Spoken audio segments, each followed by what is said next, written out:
Okay. Welcome to Copilot Podcasts. Okay, imagine this. A pop artist drops a track called I Want Your Feet, and it's not satire, it's part of a full-on AI-generated discography. Today, we're decoding Stacie D'lannie, her surreal music catalogue, her parody-driven style, and what it means when an artist is literally made by artificial intelligence. By the end of this episode, you'll understand how D'lannie's work challenges genre boundaries, redefines authorship, and maybe even reshapes what we expect from pop and R&B. So let's get into it, and I'm throwing it over to you. What exactly is Stacie D'lannie, and how did she end up making songs like Better Have My OJ? So, according to her YouTube channel, Stacie D'lannie is AI made. That's not metaphorical. She's literally a digital persona inspired by artists like Sophie Powers, Chris Crocker, Miley Cyrus, Katy Perry, and Billie Eilish. Her music blends parody, pop, and surrealism, and she's uploaded over 35 videos with titles like Cremata Nut and Pizza Love. Wait, so she's not a person? Like there's no actual human behind the vocals? That's what the channel claims. AI made. It's not clear if there's a human voice being processed or if it's entirely synthetic, but the persona is presented as fully artificial. And the style? It's chaotic in a good way. Think parody meets glitch pop. That's wild. And the parody angle, Screwing with the USA, is literally a spoof of Miley's Party in the USA. Exactly.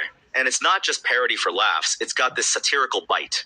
Like she's using pop tropes to critique pop itself. That's especially interesting given her AI origins. So she's kind of like a mirror held up to pop culture, but the mirror's made of code?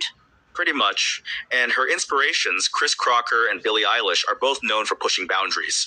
So it makes sense that D'lannie's work feels like a remix of rebellion and absurdity. Okay, but where does she fit in musically? Like, is she pop, R&B, something else? That's where it gets interesting. Her SoundCloud track Bad Girl V2MP3 is tagged as pop, but her style leans into R&B parody and alternative aesthetics. And this ties into a bigger conversation, R&B's identity crisis. I saw that paper, Realizing R&B's Identity Crisis. What's the deal there? So the paper argues that R&B is being stretched and blurred by genre interplay and racial marketing. Artists move in and out of R&B, and alternative R&B is challenging mainstream norms. D'lannie, even as an AI, plays into that by refusing to sit neatly in one category. That's kind of genius. She's not just genre fluid, she's genre agnostic. Exactly. And because she's AI made, she sidesteps the usual identity markers that define R&B like race, gender, and personal narrative. That's a huge shift. So she's not just breaking the mold, she's ignoring the mold entirely. Right.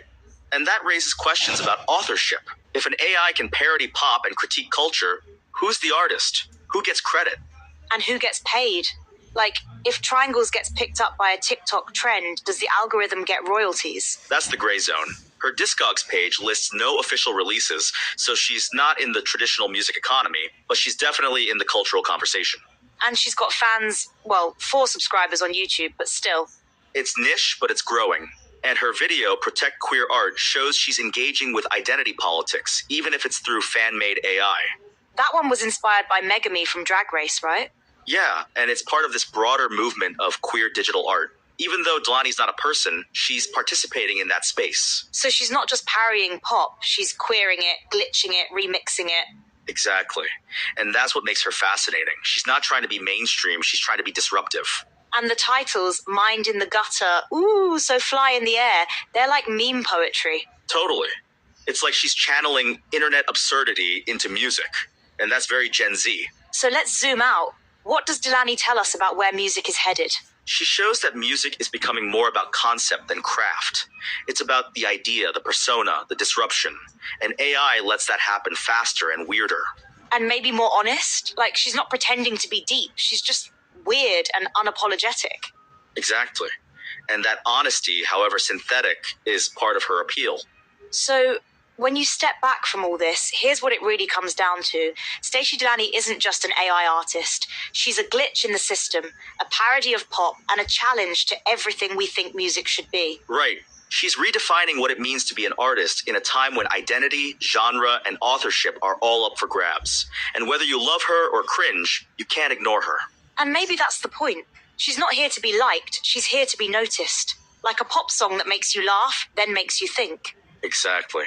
And in a world of algorithmic playlists and genre mashups, maybe D'lannie is the artist we didn't know we needed.